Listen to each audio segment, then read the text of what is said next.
Peristiwa 10 November dikenal sebagai titik balik semua pertempuran di Indonesia. Tewasnya dua jenderal Inggris juga mencatatkan pertempuran ini sebagai pertempuran terbuka dan terbesar di Indonesia setelah proklamasi kemerdekaan.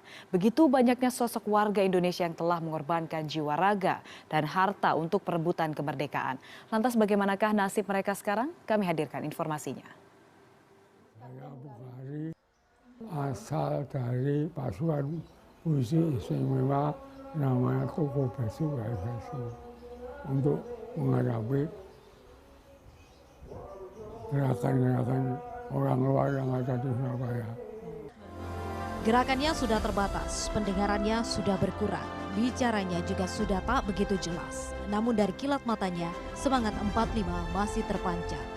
Mukari, pria 90 tahun ini adalah pelaku dan dianggap sebagai satu-satunya pasukan terakhir Takobetsu Keisatsutai atau kini disebut sebagai polisi istimewa yang masih hidup. Takobetsu Keisatsutai adalah sekolah kepolisian yang didirikan Jepang pada masa pendudukan Jepang yang berikutnya menjadi cikal bakal kepolisian Republik Indonesia. Proses penerimaannya dimulai tahun 1944 dengan 200 orang yang lolos seleksi. Dan Mukari adalah salah satunya. Yang berikutnya menjalani pelatihan selama setahun hingga menguasai strategi perang, penguasaan senjata, dan administrasi kepolisian. Pasca pembacaan proklamasi 17 Agustus oleh Soekarno-Hatta di Jakarta, 21 Agustus, M. Yasin yang kala itu sebagai komandan Takobetsu Keisatsutai memproklamirkan menjadi bagian perjuangan Republik Indonesia, alih-alih menjadi kepolisian Jepang. Mukari pun menjadi salah satu yang berada di garis terdepan dalam beberapa peperangan. Tak hanya tahun 45, pemberontakan PKI 48, namun hingga agresi militer Belanda kedua tahun 1949. Pertempuran demi pertempuran dilaluinya di berbagai wilayah di Jawa Timur, hingga salah satu hal heroik yang dialaminya, diberondong tembakan hingga 5 peluru bersarang di tubuhnya. Pergelangan dan telapak kakinya hancur kala itu. Kelak, puluhan tahun berikutnya, tepatnya di tahun 2003, kakinya harus diamputasi.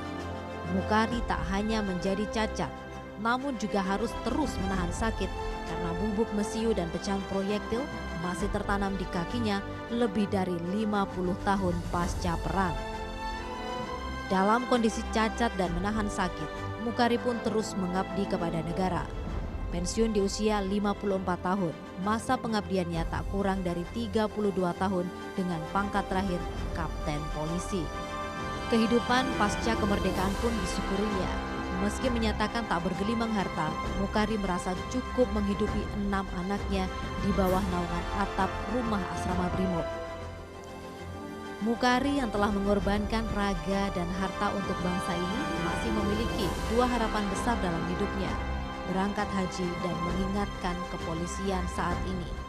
Sebagai salah satu anggota kepolisian pertama Republik Indonesia yang melawan langsung penjajah dan sekutu untuk merebut kemerdekaan yang kita nikmati saat ini, Mukari berpesan agar semangat itu juga diteruskan dengan baik oleh generasi kepolisian saat ini.